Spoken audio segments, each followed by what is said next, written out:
Welcome back to The Explainer. If you're a focused learner looking to seriously upgrade your enterprise AI systems, you are in the exact right place today. We're unpacking a massive update that just dropped from the Microsoft Agent Framework, Agent Skills for Python. Look, this isn't just another experimental sandbox toy. This is a foundational, production-ready enterprise upgrade that literally changes the game for how we build, manage, and scale agents. So let's just get right to it. Okay, let's dive into the core problem here. If you've spent any time at all building AI agents, you know this pain point intimately. How exactly do you give an agent deep, specific domain expertise without absolutely wrecking your context window? Historically, well, we've had to cram every single instruction into the system prompt. It's basically like handing the AI a 1,000-page manual up front and just crossing your fingers it doesn't get instant amnesia. The result is always the same, right? Bloated context windows, sky-high token costs, and agents that just get hopelessly confused by their own massive set of instructions. We need these agents to be smart, but we absolutely cannot afford to hard code every possible thing they might need to know. To solve that, here is our roadmap for today's explainer. First, we'll meet agent skills. Second, we'll look at real-world enterprise use cases. Third, the 3 ways to actually build them. Fourth, production and governance controls. And finally, number 5, the big takeaway. All right, part 1, meet agent skills. So the days of treating agent capabilities like some experimental side project are officially over. What we're looking at here is a fully stable, production-ready API. And here is the core definition we really need to anchor on. Agent Skills is an open format specifically designed for packaging domain expertise. Think of it like a neat, self-contained little bundle that holds instructions, reference materials, and even executable scripts. But the real magic? It's not just what's inside the bundle, it's how the agent actually uses it. Instead of forcing your agent to memorize everything at startup, they can now discover and use this expertise entirely on demand. Because it's an open format, your engineering teams can author a specific piece of expertise just once, and then boom, reuse it across every single agent in your organization. It totally eliminates those frustrating silos of duplicated effort. And this brilliantly illustrates exactly how it works. It operates on this progressive disclosure pattern to solve that context bloat problem we were just talking about.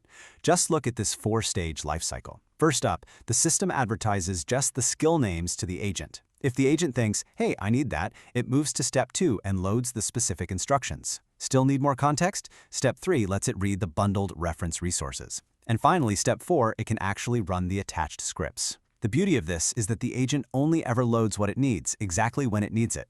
It keeps your context window incredibly lean by fetching information just in time, rather than just in case. Moving on to part 2, real-world enterprise use cases.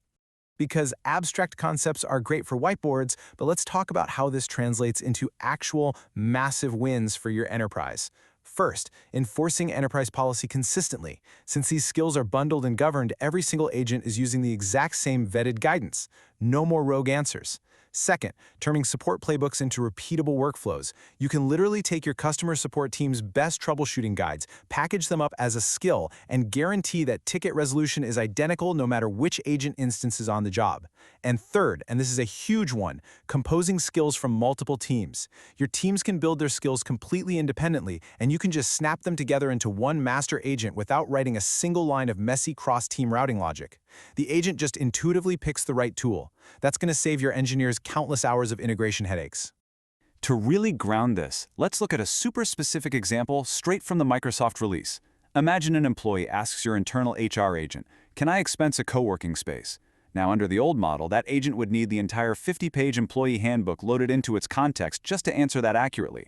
But with agent skills, the agent sees the request, realizes, I need the expense policy skill, fetches that exact policy on the fly, and fires back a highly accurate, grounded answer. It's efficient, it's secure, and it guarantees that employee gets the official company line every single time. All right, part 3, 3 ways to build. Now, what's really interesting about this slide is how you actually construct these things. For the Python developers and AI engineers listening right now, you've got immense flexibility here. You are not boxed into one rigid way of working. There are 3 distinct authoring styles. If you're working with cross-functional teams or non-developers, file-based skills are absolutely perfect. It's literally just a directory with a skill markdown file and some docs sitting in a shared repo. Easy. Now, if you want to distribute skills through standard internal pipelines, you can use class-based skills and bundle them as regular Python packages right on your internal registry. And if you need something highly dynamic, something that interacts directly with your app's current state, code-defined skills let you author them right there in the app code. You just choose the method that fits your workflow best, and the agent treats them all exactly the same at runtime. Pretty cool, right? Which brings us to part 4, production and governance controls. And this right here is the absolute climax for enterprise architects. Because let's be real, giving an AI new capabilities is totally useless and frankly a massive security risk if you can't strictly govern how it uses them. Thankfully, robust production controls are baked right in. First, you have human-in-the-loop oversight, which means nothing critical happens without explicit approval. Then there's controlled execution. File-based scripts are actually delegated to a runner that you provide. That means your security team gets to maintain total, uncompromising ownership over sandboxing, resource limits, and audit logs.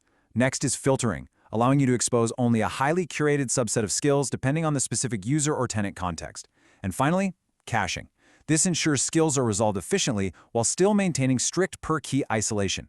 This is exactly the kind of robust, enterprise-grade assurance you need before you even think about letting agents out into the wild.